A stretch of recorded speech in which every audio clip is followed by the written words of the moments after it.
Sean, come take a look at this for a second. So racket's slightly below the hand. Racket's a little crossing the edge. That's even, I would say. That's slightly up.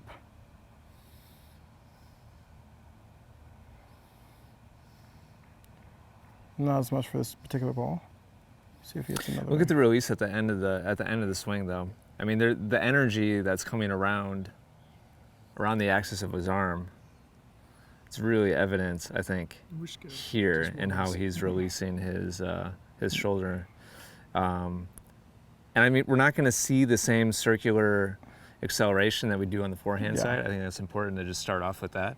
Like, we're not trying to duplicate the same, right. It's just, there's not the same physical strength or ability on the backhand side. So there still is that, to a degree, that rotation around the Absolutely. forearm. If you want to hit a heavy ball, it has to happen.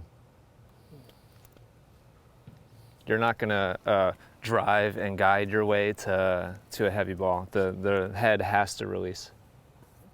So as I'm pulling, if you either stand in front of me or behind me so you can see kind of like, I want you to see the strings. As I'm pulling, releasing here. Where you look, and I can't tell because in just your shadow looked like you were going. So yeah, you can look through it, but I'm looking through that way. If I'm hitting the ball towards you, I'm here. Do you see where I paused it a slight? If I'm going contact, release. So go back to contact point. Contact. And then what I'm seeing there is that. Yes, where I felt like I saw you going, or your release was this way. My release is not as extreme. You're gonna create the brush in the forearm. So the forearm is what we're activating here. Slightly below the ball, and up, and up. Good, and up.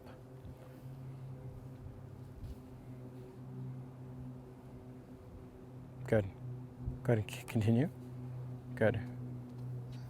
So when you start the forward swing, at what point do you start the brush? Slightly before you hit the ball. So as we saw that the racket was here, and on each pro, what you saw is that by the time they make contact, remember how we saw Federer, his was actually one or two balls was slightly here. We saw everybody coming almost to even. So it tells me that the racket is starting its upward action slightly. So it's not going versus I'm starting from here. And this is when, as I pull, you have two different things going on. You have this action, and then you have this action.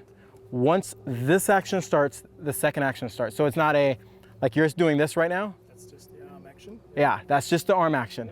Combine it with rotating the forearm over, yes.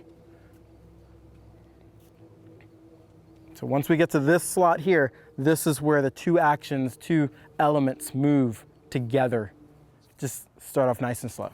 Doesn't need to, we're not trying to create a super heavy ball right now. Are you dropping Ready? it? Yeah, I'm dropping it. Ready?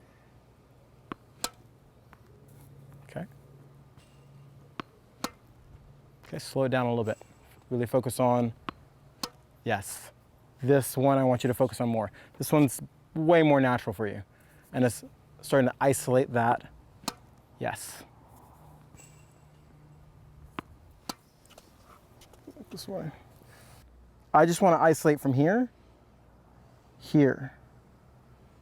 And so what we're looking for is boom. And then the racket head going up above the hand. Exactly. I can see through it, and the racket, I think before what we were seeing is the racket was almost extending on edge straight. And it's ironic. I think this is the first one you kind of really went after a little bit more than I wanted you to. Your finish looks different. It looks more like what we saw with Roger and Stan. And kind of Ian was pointing out, because of the way they're releasing, they're automatically getting into this position. The energy takes the racket head there. Mm-hmm. Okay.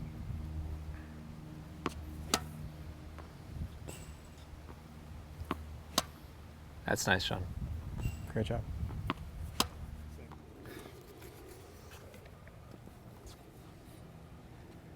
Yeah, I think for you, it's going to be just a process of learning to trust it and continuing to let it go.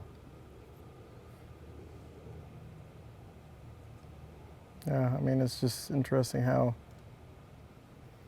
through the entire way, I'm looking at the strings, strings, and then now, That looks really nice. Again.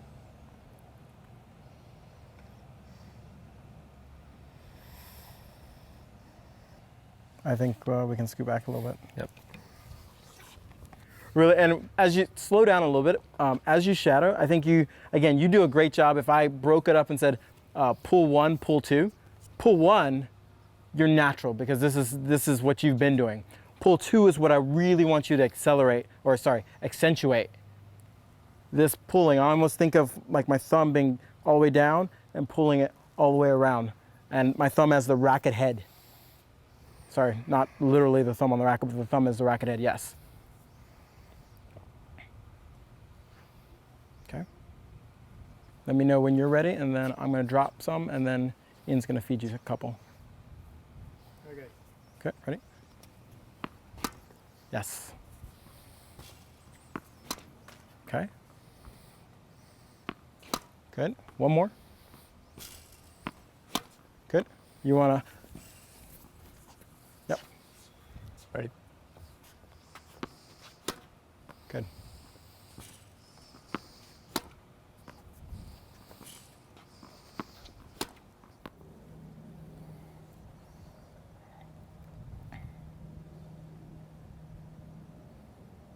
Nice. Yeah.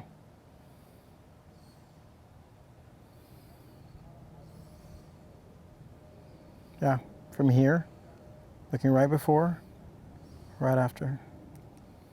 Again, you see it here, the racket's slightly down, even at contact, and above. Straight above. Right after, that was a really good one. Do maybe back up to like right behind the service line, exact same drill. And really again, pull number 2 is what I want you to focus on. How we're turning the forearm and the shoulder over.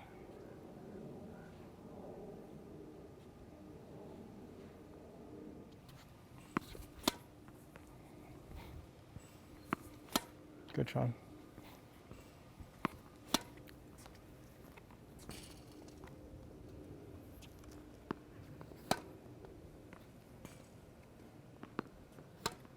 Really focus on pull number 2. Very good, Sean. Same thing again.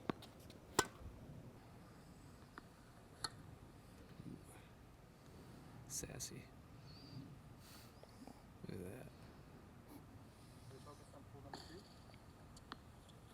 that. Yeah. Now look at, and it's nice.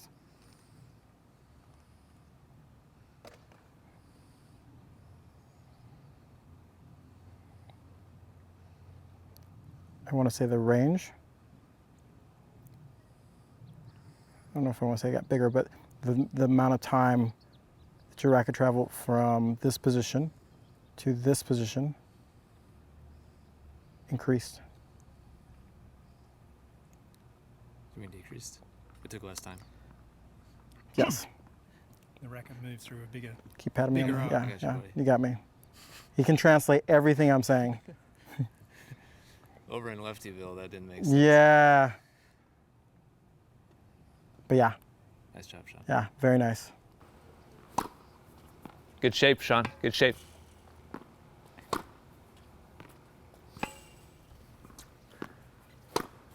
Really nice, really nice.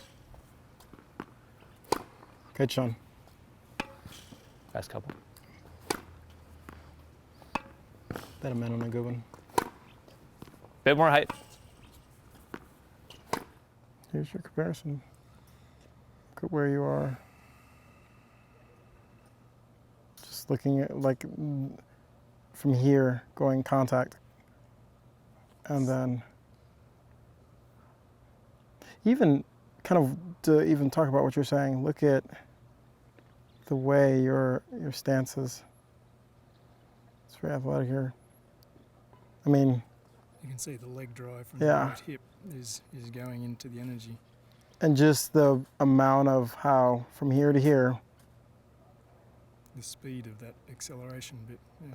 this is the same, this is interesting. This is the same point how your racket face is facing that direction and your racket face. You see the difference? Watch it, it's kind of tricky. So your racket face is facing forward and then it continues to turn, turn, turn. And so you see how your racket face is actually facing that direction. It's over there. Now look Yep. at this one. Racket face is facing forward, facing forward. It's It just never, facing forward. it never turned. So the amount of release that you're creating now, which is, yeah. Yeah, you gotta take a look at this. Yeah. So it's saying, look at his racket face. Oh, it's facing forward, facing forward, facing forward, facing forward. Yeah, Still yeah. facing forward. Out, And then out, look out. at, yeah. Back this one up so we can get it like almost the same.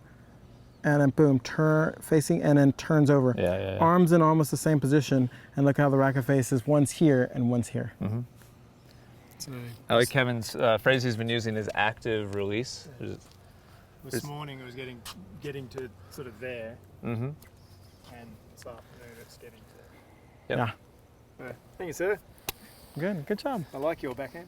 Shout, Better shout. than Ian's. Jeez. It's, you have no idea. Next time you come, You don't have any idea We're how going- true that is. Project Westerman. I'm in. Oh, actually it's Project Bring like on the Team haters. ET. I mean, she's going 1E2. Bring on the haters. Bring on the haters.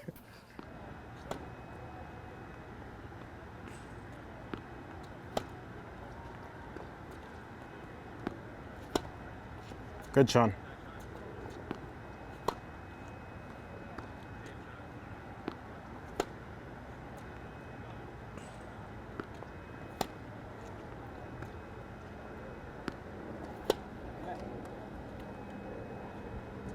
Again, kind of going through these. Trying to maintain that verticality and that second pull, regardless of where the ball is, whether it's deep, whether it's short. And you are. I mean, as I go through it, I haven't seen a rep where you've not had it.